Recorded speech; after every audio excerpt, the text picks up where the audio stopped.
Mais de 100 horas depois do temporal que atingiu a Grande São Paulo, pelo menos 100 mil imóveis ainda estão sem energia elétrica na região metropolitana.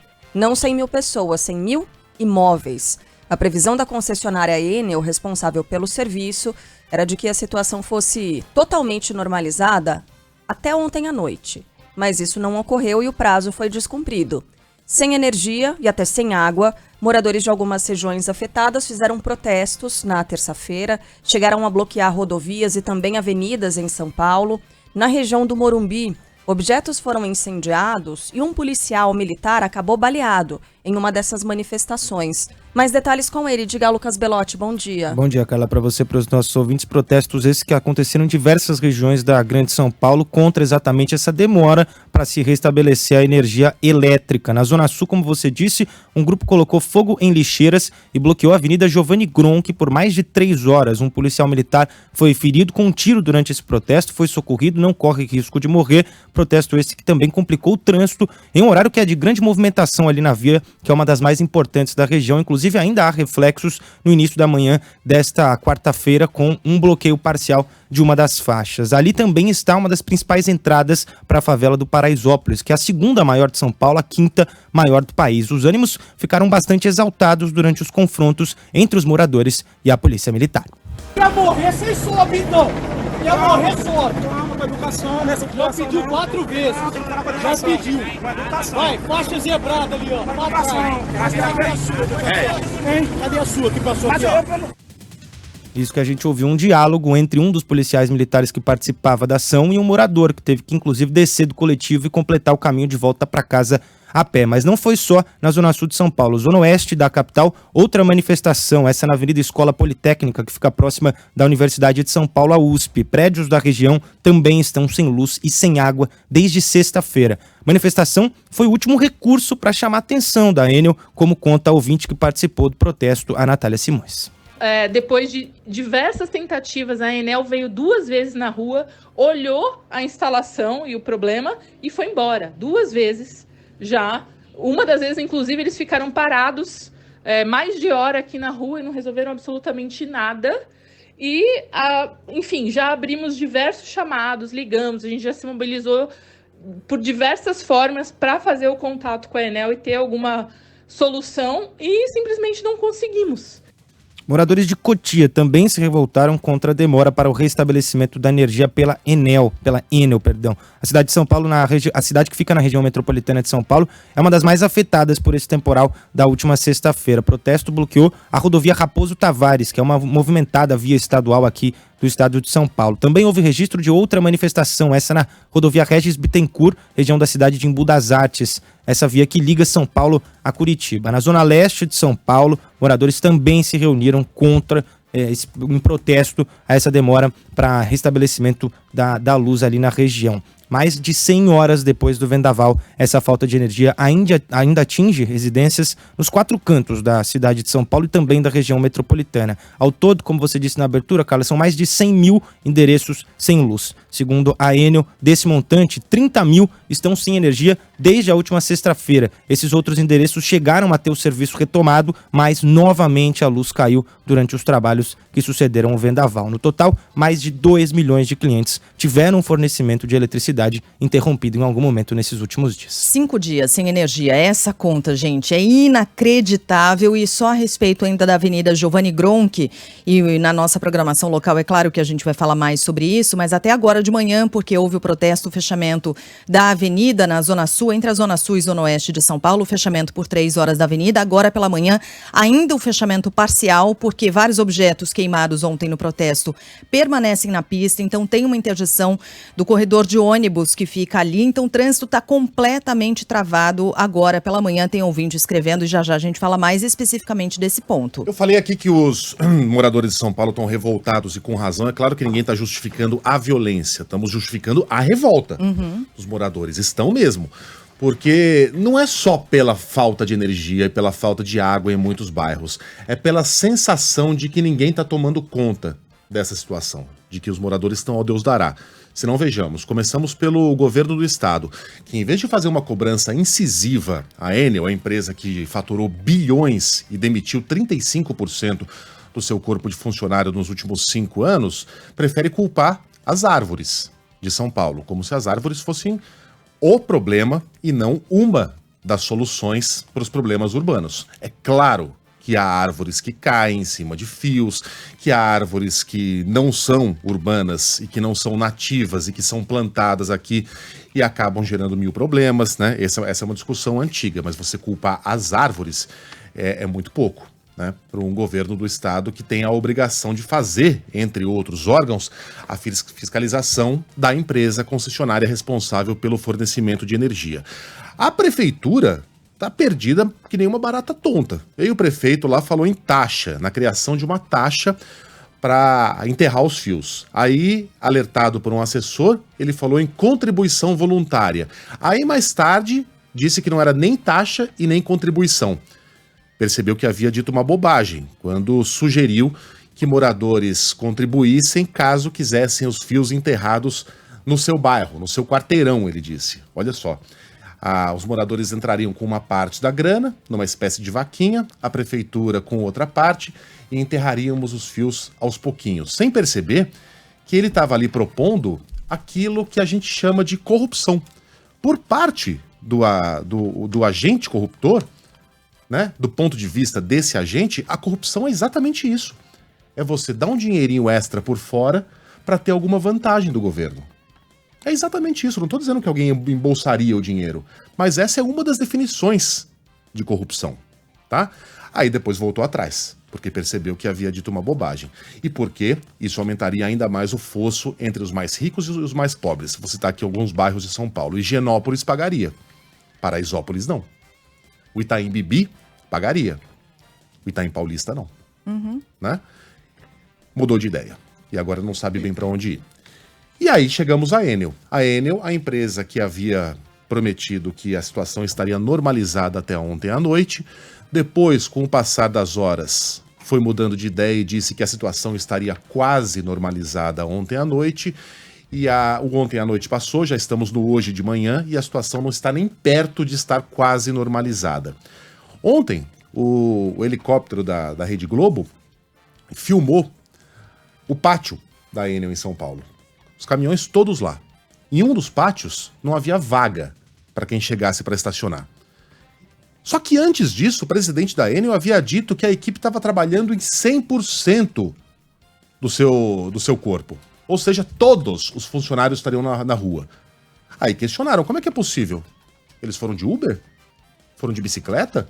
Aí ele, não, é porque nós temos muito caminhões. Essa foi a explicação. Aí fica a pergunta óbvia.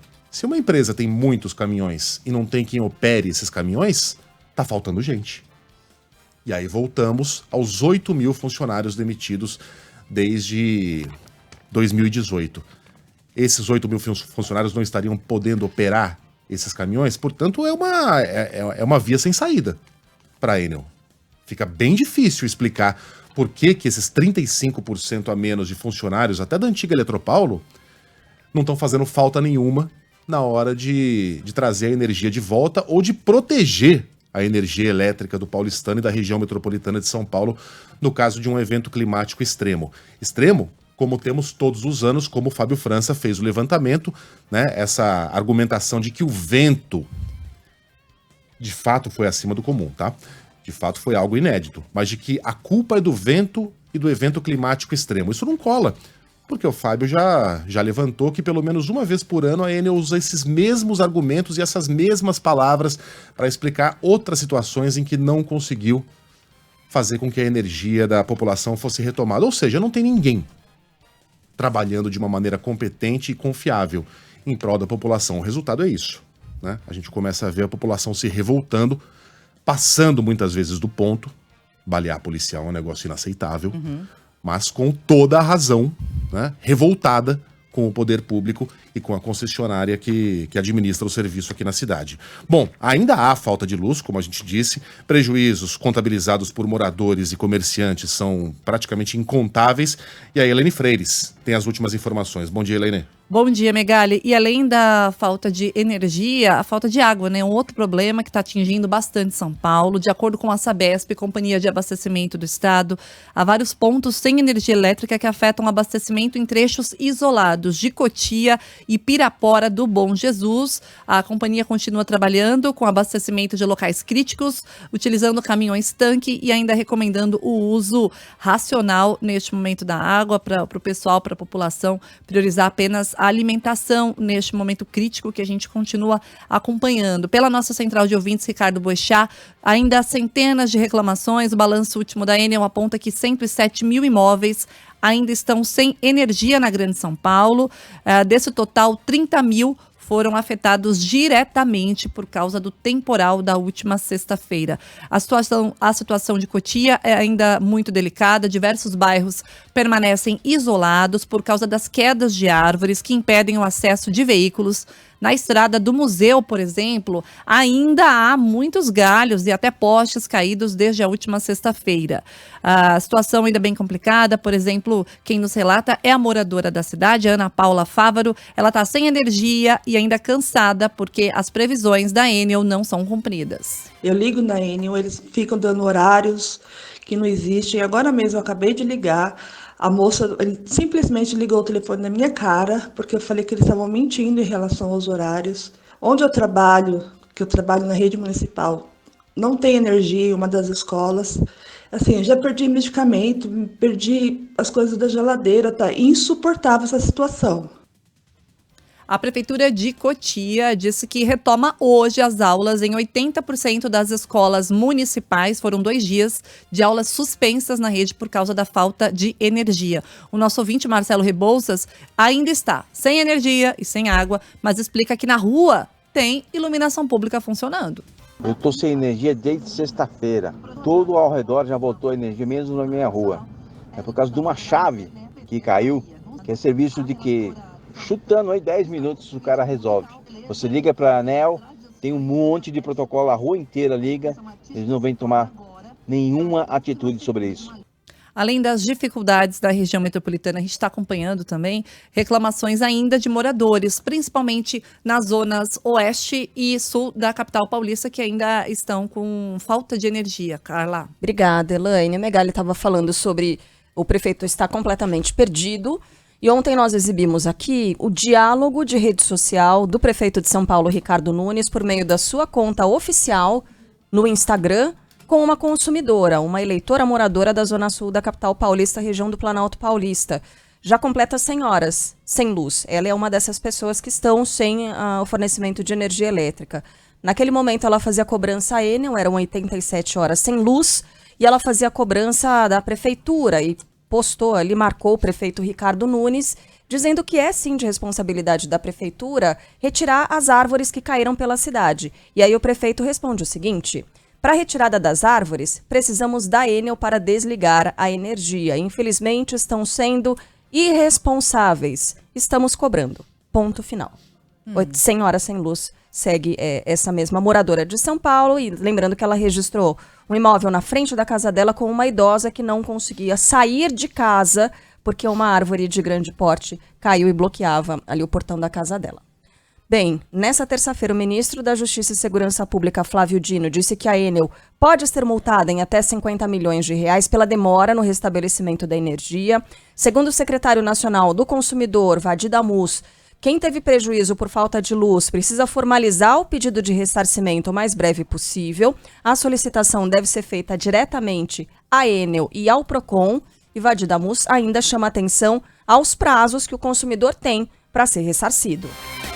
Os consumidores devem contabilizar seus prejuízos. Se a geladeira queimou, se a televisão queimou, se ele perdeu aparelhos, se uma árvore caiu em cima do carro, ele deve contabilizar isso tudo e deve reclamar junto à empresa e formalizar também essa reclamação junto ao Procon. Ele deve reclamar o ressarcimento. A empresa tem que fazer uma inspeção, ela tem que responder em 15 dias por escrito ao requerimento e deve ressarcir em 20 dias, a partir da constatação do dano. Secretaria Nacional do Consumidor abriu um canal apenas para receber reclamações relacionadas à concessionária Enel. Atenção, hein, no site consumidor.gov.br, consumidor.gov.br, você encontra esse canal para fazer a sua reclamação. 2 pontuações rápidas aqui, agradecendo demais as mensagens dos nossos ouvintes que continuam escrevendo para cá, falando que estão sem energia desde sexta-feira, também um volume grande.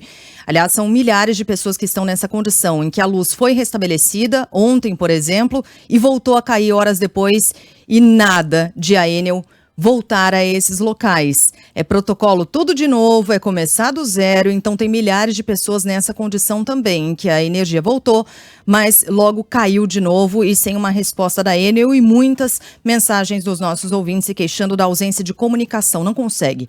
Liga para o telefone para o 0800, ninguém atende, fica uma hora na linha para conseguir falar com alguém, quando consegue falar com alguém não tem previsão nenhuma, serviço de WhatsApp não funciona, o portal também não funciona direito, não tem uma resposta, não tem uma previsão, sem falar no serviço de SMS que foi suspenso já tem um tempo e poderia ser muito útil nesse momento e não é. Então, obrigada às mensagens dos nossos ouvintes, já na programação local, no restante do dia a gente vai trazendo mais desses destaques aqui. No norte do Brasil, a volta das chuvas fez dissipar a fumaça que encobria a cidade de Manaus, aliviou um pouquinho, só que também teve corte de energia.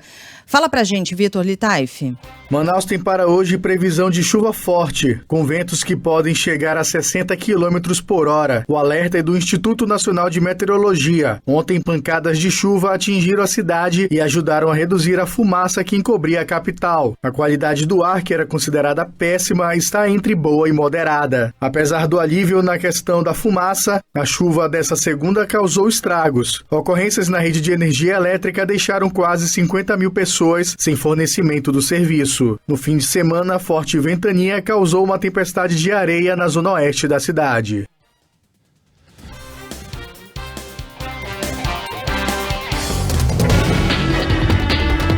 Guerra no Oriente Médio. Puxa vida, mais uma frustração, hein? Apesar da expectativa, os brasileiros que tentam deixar a faixa de Gaza ficaram de fora de mais uma lista de estrangeiros autorizados a sair da região. A relação divulgada hoje tem cidadãos da Alemanha, Canadá, Estados Unidos, Filipinas, Romênia e Ucrânia. Até agora, mais de 2.800 estrangeiros conseguiram cruzar a fronteira com o Egito, a maioria americanos. O Brasil tem apenas 34 cidadãos à espera, são 24 brasileiros, entre aspas, tá? Puro sangue, 7 palestinos em processo de imigração, parentes e tal, e 3 parentes próximos, 34 ao todo. O Itamaraty estava na expectativa, né, Roberta Russo, de que, aliás, chegou a anunciar de que até quarta-feira os brasileiros seriam liberados, mas para fazermos justiça aqui, previu que pudesse haver um atraso por causa do fechamento da fronteira de Rafah com o Egito no sábado. E, de fato, esse atraso vai acontecer antes de quinta. Esses brasileiros não saem. Bom dia. Bom dia, gente. Mais um dia, né, que a gente acorda, olha a lista de liberados para passar a fronteira com o Egito e não temos brasileiros entre essas pessoas. E, aliás, a diplomacia brasileira e o governo Lula estão irritados e podem subir o tom da ofensiva pelo resgate dos brasileiros que estão na faixa de Gaza e não têm autorização para saírem da zona de conflito pela fronteira com o Egito. Hoje, mais uma vez, houve liberação de uma lista de estrangeiros para deixarem a região.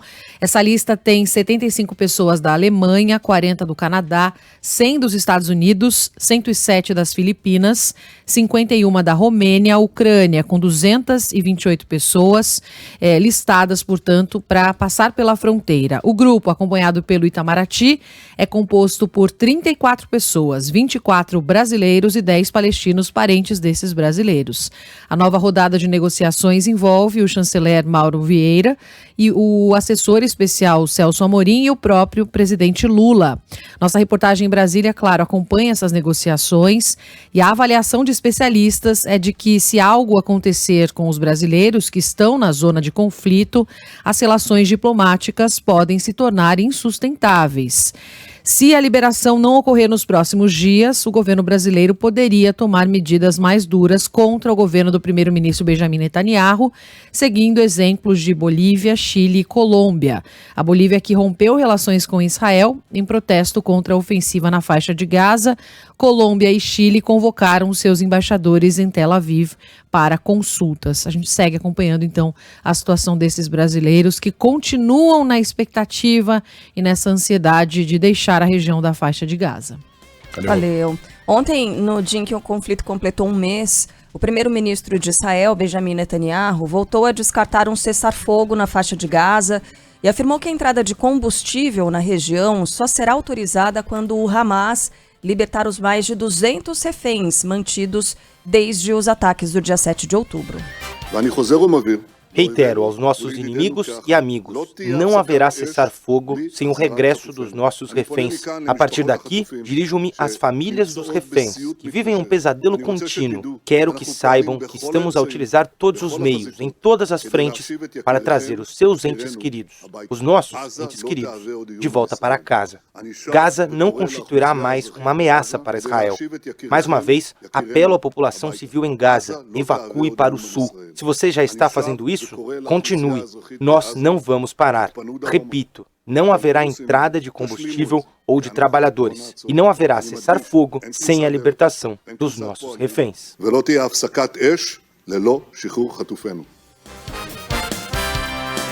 Enquanto isso, os bombardeios na faixa de Gaza continuam. Ontem, um comboio humanitário do Crescente Vermelho, que é a Cruz Vermelha que atua na Palestina, acabou sendo atingido. Segundo a entidade, 2 caminhões foram danificados, um motorista ficou ferido, sem gravidade, ainda bem. Dentro do enclave, as tropas israelenses continuam avançando por terra, segundo o general do exército Yaron Finkelman, e chegaram ao coração da cidade de Gaza.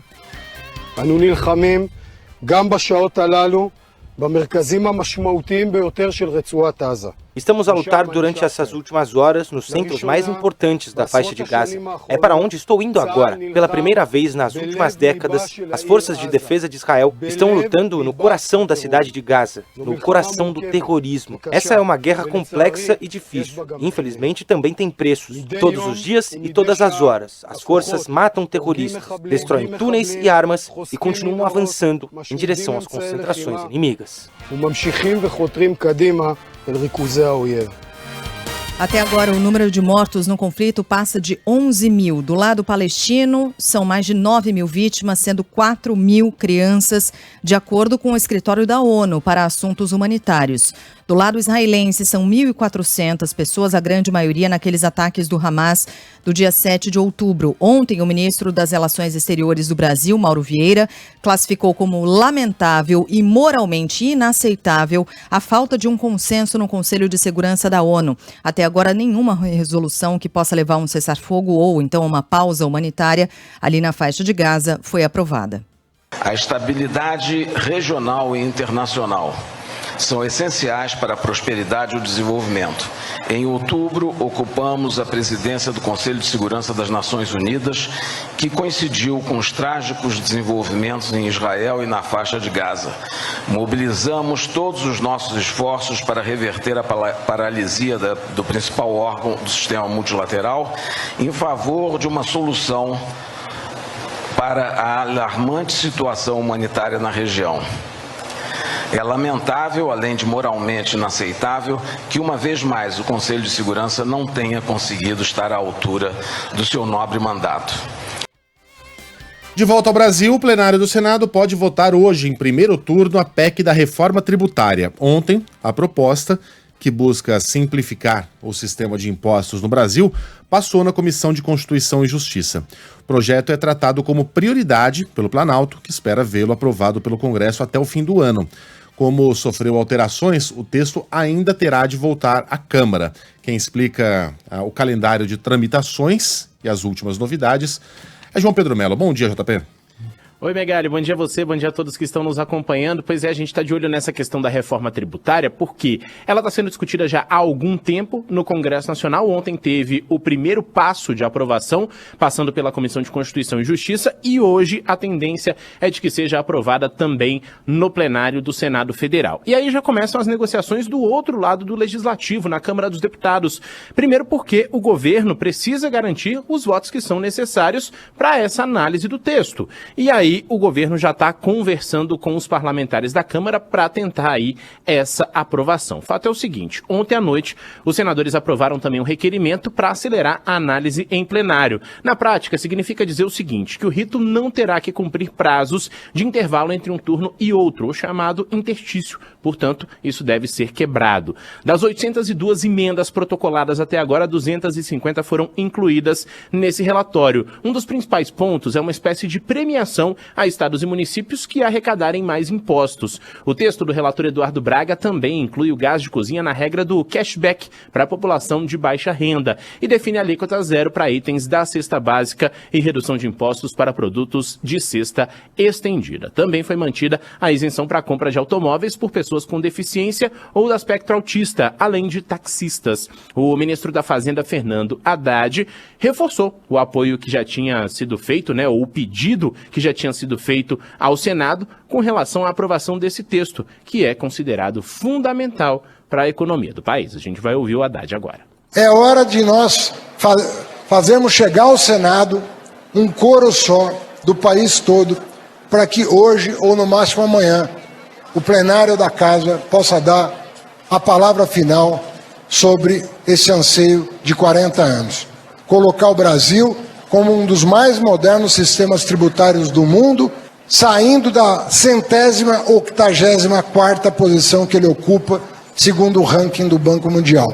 Bom, essa matéria prevê redução de impostos para 13 setores. Na lista a gente tem educação, comunicação, saúde, medicamentos e produtos de cuidados básicos à saúde menstrual. Também transporte coletivo de passageiros e produtos agropecuários. A ideia central dessa proposta é substituir 5 tributos pelo Imposto sobre Valor Agregado, chamado IVA, que será dividido em 2, um federal e outro para estados e municípios, daí o nome dual. A alíquota do IVA ainda não foi definida, mas a equipe econômica calcula que seja em torno de 27,5%, uma das mais altas. E aí entra uma outra polêmica a respeito desse texto, porque alguns setores têm isenção. Obviamente que outros setores, portanto, vão pagar um pouco mais diante dessa isenção. E isso é o que está gerando uma espécie de problema nesse momento para que esse texto seja aprovado. O relator Eduardo Braga ainda incluiu uma espécie de trava para evitar o aumento da carga tributária. Se o PIB não cresce, nós não podemos aumentar a carga tributária. É, na realidade, uma engenharia reversa de reforma administrativa, de corte de gastos de despesa. Mas nós não podemos inviabilizar a administração pública. Bom, expectativa de que esse texto seja votado em primeiro turno hoje, em segundo amanhã, para depois seguir para a Câmara. A PEC já passou pela análise dos deputados, mas vai voltar para lá diante das alterações que foram feitas no Senado. Arthur Lira defende que a reforma tributária seja promulgada ainda nesse ano, e exatamente por isso ele está nas negociações com os parlamentares para que essa matéria seja aprovada com celeridade, ou seja, com rapidez. Eu não sei, eu duvidei, que nós veríamos em nossa geração jornalística a aprovação da reforma tributária. Queimaremos a língua, hein? Então, será? Não, mas olha, ontem a gente estava lembrando, né, Megali? Lembra quando esse trio se formou aqui e até esse estúdio estava em reforma e a gente estava apresentando do outro estúdio, pintou... Você lembra, Sheila? Não. Não lembra? Teve isso? Teve, e a gente falando de reforma tributária. Foi apresentar de lá que Foi reformaram esse estúdio? Não, eu lembro que reformaram. Tava então, aqui, ó, Sheila. É mesmo, É, gente. e a gente A apresentou mesa era de lá aí uma onde você época. tava. Como é que você esqueceu disso? Ah, tô ficando meio gaga, sério. Foi quando você prometeu aquele aumento pra gente, né? Exato, até hoje não Essa parte eu não lembro Pro mesmo. João Pedro também. E aí, Olha aí, ó. Foi e mesmo, aí, eu lembro. Eu lembro que assim, não... nós três duvidamos. Aham. Não pode ter, não tem aprovação, não sei o quê. Foi antes da eleição, né, e tal. Mas naquela época acertamos, né? Naquela Não época teve, de acertamos, sim. E aí a coisa andou agora. Caminhou, Mas, mas assim, Você tá pode, caminhando. cheguei a duvidar, você pode ir mais longe, Carla. Essa discussão da reforma tributária, ela data da promulgação da Constituição de 88. Ela nunca saiu. Não sairá da maneira que talvez desejássemos. Com uma mega simplificação, com uma redução da carga tributária, redução não haverá. mas é um passo adiante, dizem os especialistas, dizem os economistas, dizem, enfim, todos envolvidos de alguma maneira com essa discussão, que é um passo adiante, que a gente vai ficar bastante confuso nessa fase de transição que vai durar 10 anos, mas a vida, especialmente do empresário brasileiro e do brasileiro de uma maneira geral, vai ficar mais simples, né? Talvez não seja uma notícia tão boa para os contadores do Brasil. Ô JP, sim. Agora você diria que esta, supondo, né, que a aprovação acontecerá, será uma vitória do Congresso ou do Planalto? Olha, essa é uma pergunta muito difícil, viu? Acredito que será do Planalto e explico. Porque tem sido muito defendido esses 27,5%, né? Principalmente pela equipe econômica, pelo Fernando Haddad. Então seria uma vitória inicialmente do Planalto. Mas, se a gente levar em consideração o texto que veio da Câmara, a alíquota era muito menor. Então aí, se ele fosse aprovado como estava na Câmara, seria uma vitória do Congresso. O Planalto conseguiu reverter essa situação, mas ainda preocupa esses 27,5%. A gente falou a respeito disso aqui ao longo dessa semana, que é uma alíquota muito alta e que essa simplificação ela pode gerar ali uma espécie de problema, né? Porque tem as recomposições até 2047, então tudo isso vai levando aí uma espécie de acúmulo que pode gerar um problema lá na frente. Hoje a maior alíquota do mundo é de 27% na Hungria. Então, se passarmos uma casa decimal dos 27%, já teremos a maior alíquota do planeta Terra. Então, decimal. Um decimalzinho ali que seja, a gente já deixa a Hungria para trás. Valeu, JP. Valeu, pessoal. Um grande abraço. Foi um trocadilho horrível. Não, foi bom. Foi? Não, foi decimal. Eu não entendi até decimal agora. Não sofrerei? Decimal. Se passarmos decimal, Em outra comissão, deputados e senadores... Humor belga. Húngaro. Deputados e senadores aprovaram um relatório preliminar do orçamento para 2024 sem qualquer mudança na meta fiscal. A gente tem mais detalhes de Brasília, mas agora com o Márcio Rocha. Depois de aprovar o relatório preliminar do projeto de lei de diretrizes orçamentárias, a Comissão Mista de Orçamento do Congresso deve analisar o texto final da proposta no fim deste mês. A previsão é realizar a votação na CMO entre os dias 22 e 24 de novembro, no plenário até o dia 30, e que a lei orçamentária anual seja analisada em dezembro. Os parlamentares podem enviar até o dia 16 de novembro sugestões de emendas ao texto, que foi aprovado pela CMO com a meta de déficit zero, ou seja, acabar com o rombo nas contas públicas. Relator do texto, o deputado Danilo Forte defendeu a criação de um novo tipo de emenda parlamentar, o que chamou a atenção dos membros da comissão, mas defendeu que a nova modalidade é transparente. É exatamente para acabar aquela dúvida que existia sobre as RP9. Nós não estamos criando novas RP9. Então não vai ser nada que vai ser camuflado do ponto de vista dos seus encaminhamentos. Ontem o presidente Lula mudou o tom, disse que o governo vai garantir que o Brasil tenha estabilidade fiscal para que empresários possam fazer investimentos aqui no país. Declaração dada durante um evento com investidores em Brasília e ocorre dias depois. Você se lembra, a gente falou bastante aqui, de o presidente Lula afirmar que dificilmente aquela meta do déficit zero seria cumprida no ano que vem. Aí gerou um rebuliço, o ministro Haddad teve de se explicar, ficou nervoso quando questionado sobre isso, enfim, agora o presidente Lula tenta mudar um pouquinho o tom. Segundo ele, é possível fazer o país crescer num ambiente de equilíbrio nas contas públicas. O que nós estamos fazendo é dizer para vocês o seguinte: nós vamos garantir estabilidade política, nós vamos garantir estabilidade social, nós vamos garantir estabilidade jurídica, nós vamos garantir para vocês estabilidade fiscal. E nós queremos garantir para vocês a possibilidade de vocês colocar a inteligência empresarial de vocês para que esse país cresça cada vez mais e que a gente possa chegar, Alckmin, ao invés de 600 e poucos bilhões de dólares de comércio exterior, por que a gente não estabelece uma meta de chegar a 1 trilhão de dólares de comércio exterior e vamos buscar isso? O Ministério Público Federal denuncia 3 agentes da Polícia Rodoviária Federal pela morte da menina Heloísa, no Rio de Janeiro. A criança foi baleada na cabeça no arco metropolitano durante uma abordagem ao carro da família e morreu 9 dias depois. Quem tem as últimas informações é Luana Bernardes. Bom dia, Luana.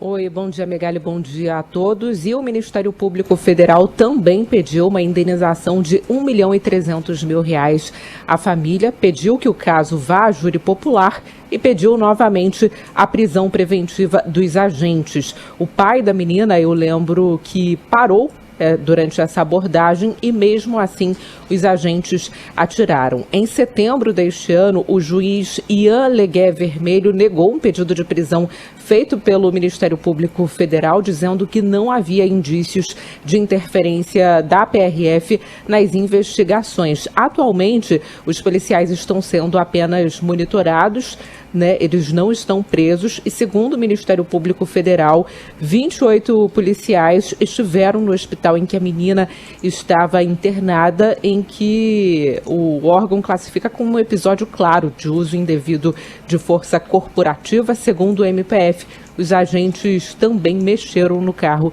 onde a menina foi baleada. Obrigado, Luana. A gente segue com informação do Rio de Janeiro, porque a família da juíza Patrícia Scioli lamenta a decisão que permitiu a prisão domiciliar de um dos envolvidos no assassinato dela.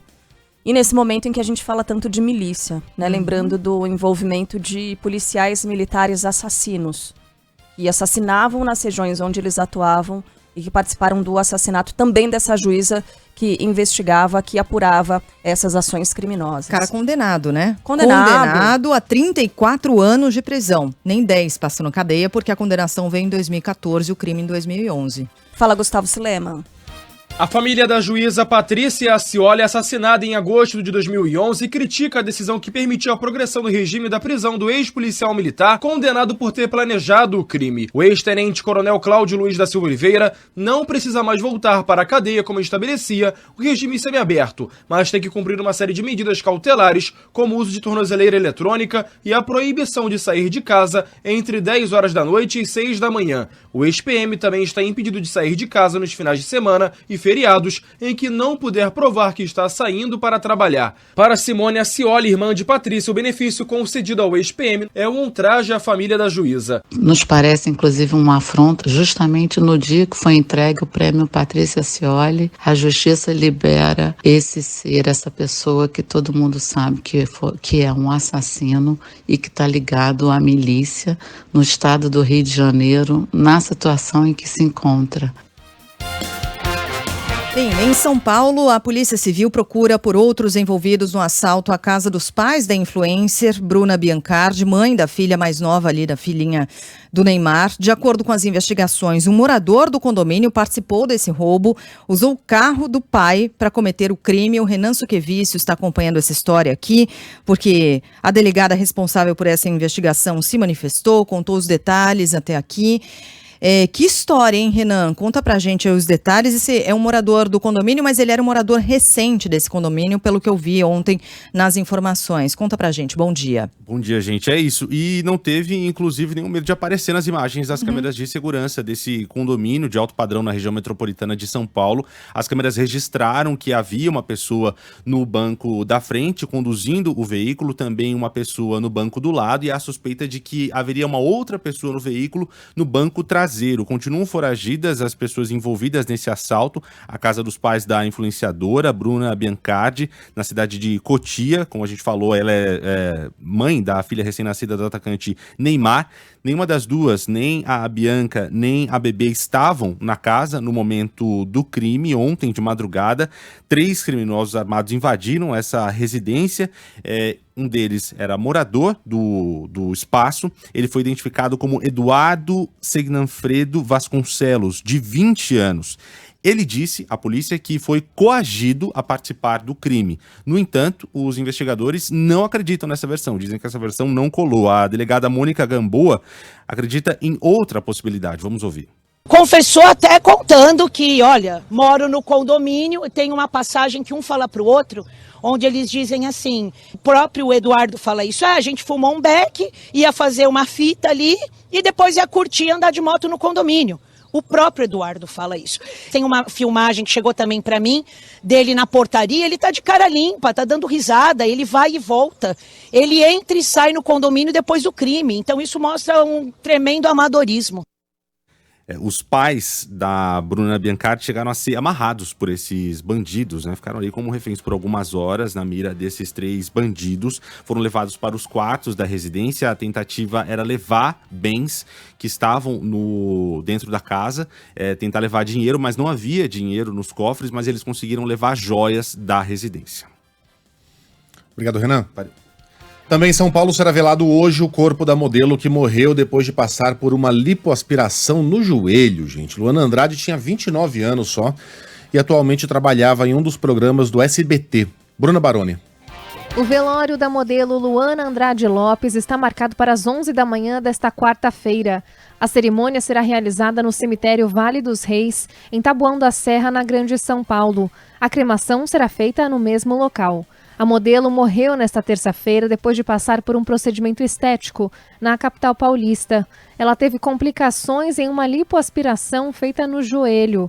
Luana tinha 29 anos e trabalhava como assistente de palco de programas televisivos.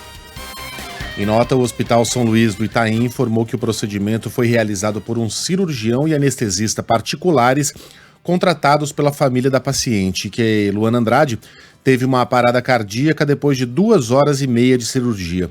O hospital também esclareceu que a modelo foi diagnosticada com um quadro de trombose e que a causa da morte foi embolia pulmonar maciça. Que tristeza, né? E assim, sem julgar, né? Sem julgamentos. Tanta gente falando tanta coisa na internet para variar. Né, falando sobre as escolhas dela, a gente não sabe o que acontecia com ela. É uma pessoa que deve ter se privado de tantas coisas para viver e conseguir se enquadrar nos padrões estéticos, né?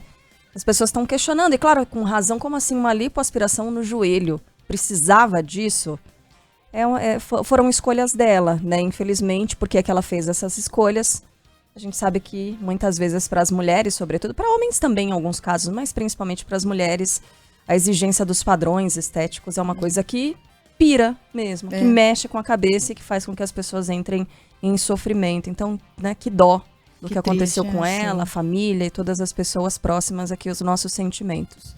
Bem, assim como aconteceu no Rio de Janeiro, 40 alunas de um colégio no Recife denunciaram terem sido vítimas de montagens de fotos onde aparecem nuas, aqueles fake nudes, né? As estudantes têm entre 13 e 14 anos. O caso está sendo investigado pelo Departamento de Polícia da Criança e do Adolescente de Pernambuco. E quem traz mais informações para a gente agora é o Cacá Barbosa. Cerca de 40 alunas entre 13 e 14 anos do Colégio Marista São Luís, no bairro das Graças, zona norte do Recife, denunciam à polícia montagens de fotos onde elas aparecem nuas. Pais e mães responsáveis pelas vítimas foram até a Delegacia de Atos Infracionais na área central da capital pernambucana para registrar o caso. No entanto, o boletim de ocorrência só deve ser finalizado quando mais pessoas forem ouvidas. Por meio de nota, a Polícia Civil de Pernambuco informou que o fato está sendo investigado e que nenhuma informação a mais pode ser repassada para não prejudicar as investigações. Uma das vítimas, que pediu para não ter a identidade revelada, disse que os autores das montagens dividem um grupo em um aplicativo de mensagens por onde eles trocariam as imagens. De acordo com o pai dessa estudante, 4 alunos foram convidados a se retirar do colégio e um pediu transferência. Procurado, o colégio disse em nota que orientou e prestou atendimento às famílias das vítimas e que acompanhou os familiares para prestar queixa na delegacia e ainda fez denúncia ao Conselho Tutelar. A escola ainda reiterou o compromisso em apurar o ocorrido internamente e aplicar rigorosamente as sanções disciplinares previstas no regimento escolar e, em paralelo, vai auxiliar nas investigações policiais.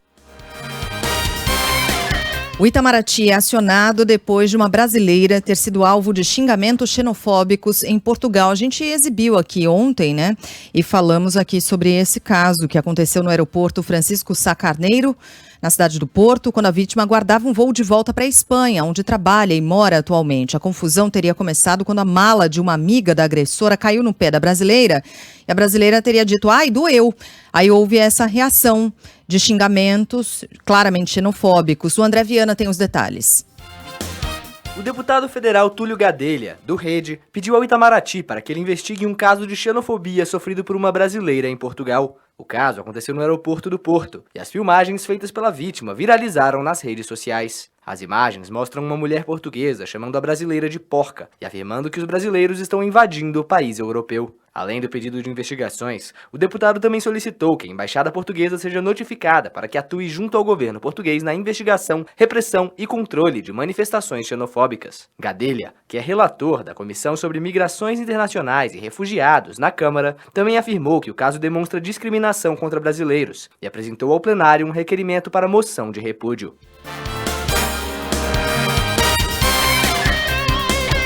O corpo de uma passageira... A gente já comentou bastante, né? Sobre essa estupidez em forma de gente, né?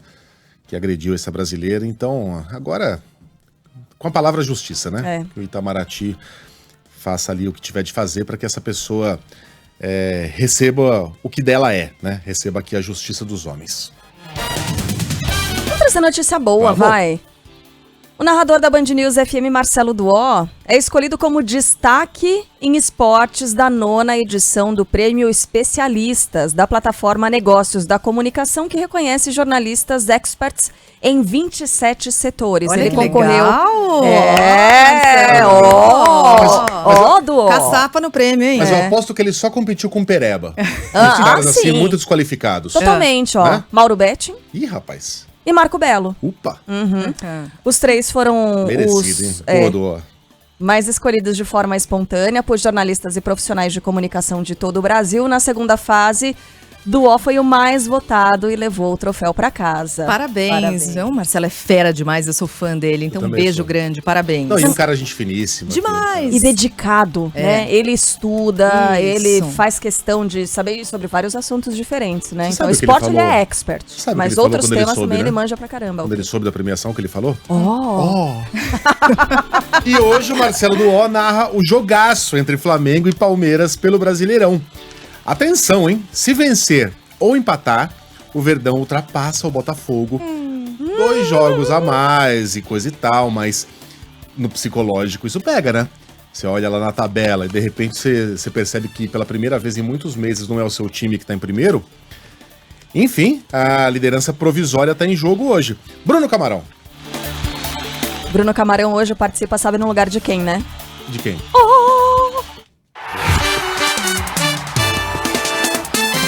Futebol, com Milton Neves. Oferecimento SOS Peças Arsenal Car. Arsenal Car, tudo para o seu carro bem mais perto de você. Hotel Terras Altas, lazer, diversão e gastronomia pertinho de você. Iveco, conforto, economia e tecnologia. Esse é o S-Way, o novo caminhão pesado da Iveco. E Sicredi, conheça a primeira instituição financeira cooperativa do Brasil. Sicredi, gente que coopera, cresce.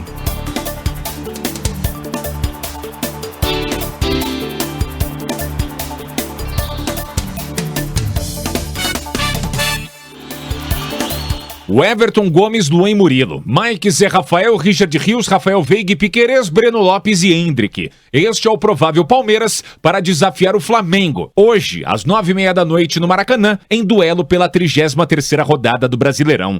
Os rivais alimentam o sonho do título e tratam o embate como uma decisão, como aponta Murilo. É mais um jogo que a gente encara como uma final, então é assim que a gente vem pensando, é jogo a jogo. Esse jogo aí que todo mundo gosta, né, de Palmeiras e Flamengo, a gente também ama esses jogos. E com fé em Deus a gente vai lá e fazer um grande jogo amanhã. O Verdão soma 59 pontos, 6 a mais que o Flamengo, que tem um jogo a menos na tabela.